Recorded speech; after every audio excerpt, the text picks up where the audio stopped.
Eu tenho lido Jung e, na verdade, até agora eu li bem pouco. Eu estou lendo O Eu e o Inconsciente, mas é uma obra tão rica, tão consistente, que do pouco que eu li eu já assimilei muitas coisas.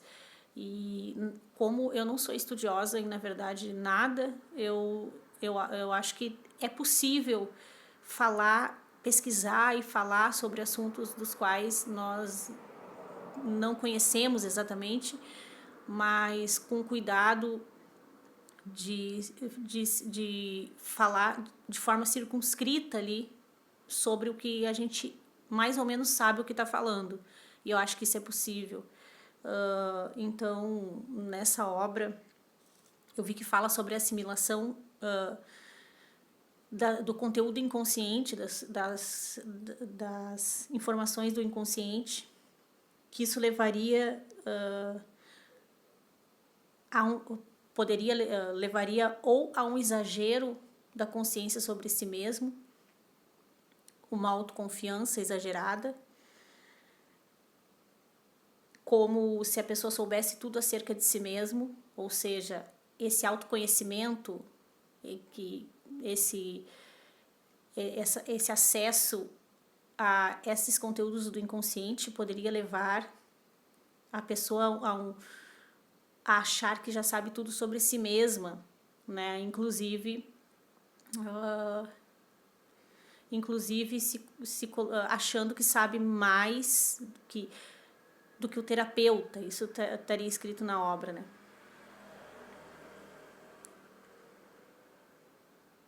Já por outro lado, outros se sentem deprimidos por essas informações, porque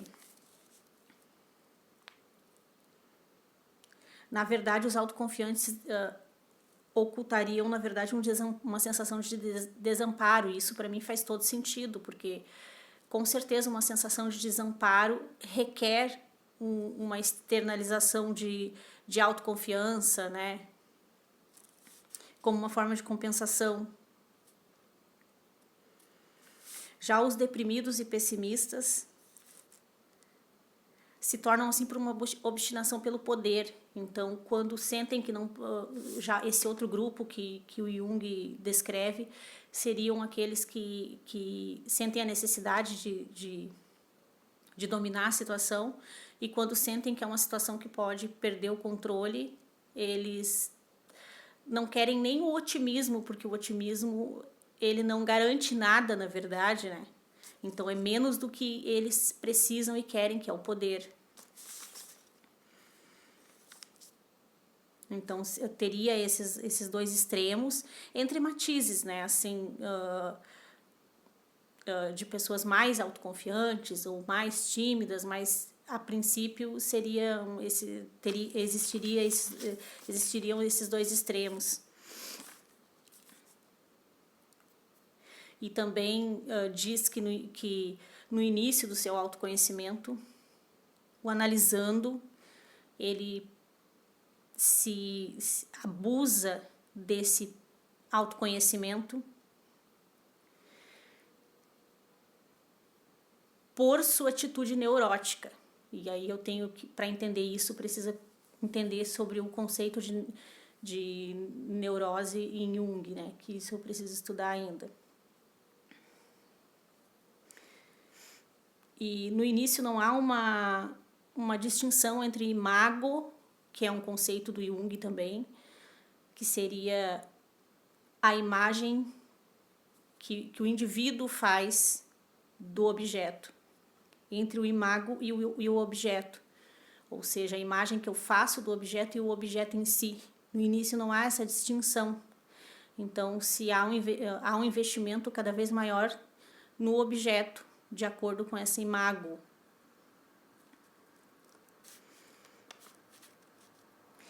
Se o objeto for os outros, dirão, os outros são assim conforme a imagem que eu faço dos outros.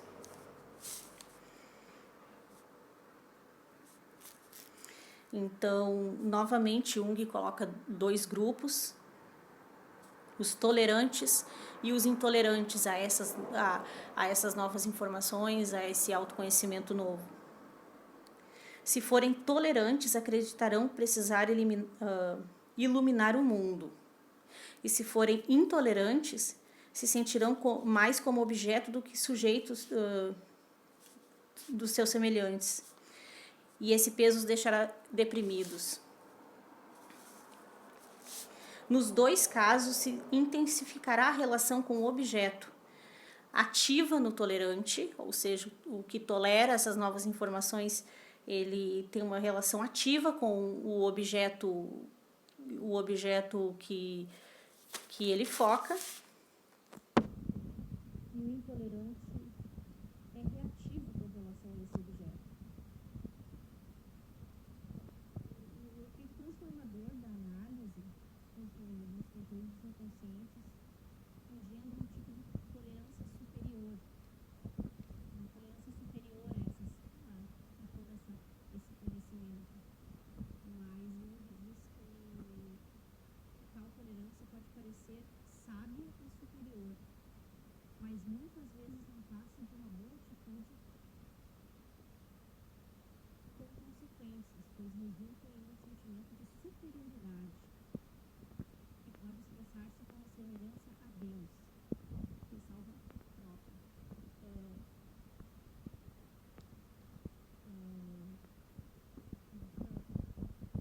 Uma sensação de superioridade por considerar semelhante a Deus. Para mim, Deus não é superior, Deus é supremo. Então, parte de uma concepção própria, né, de um coletivo, né, indo pela linha do próprio Jung sobre Deus. Então, não tem como ser superior a um ser que é supremo, que é uno, que é... Então, essa é uma ressalva própria. E outra coisa também que me chamou a atenção é que o Jung relata o caso de um paciente dele que era um simples aprendiz de serralheiro, mas ele acreditava que falava com entidades muito importantes, como a Mãe de Deus e outras figuras. E ele compara isso, e esse paciente, ele vê o mundo com imagens, assim como um livro de imagens, onde cada parte que ele olha seria uma nova página. E ele compara isso com Schopenhauer. Eu não conheço nada de Schopenhauer, nem sei do que ele estava tratando, assim, de qual conceito do Schopenhauer ele estava tratando. Mas me parece que Schopenhauer desenvolveu também essa ideia de concepção de mundo, assim, mas eu acredito que desempenhar uma função simples, que consideramos simples, na verdade, não torna uma pessoa simples, exatamente, com certeza não.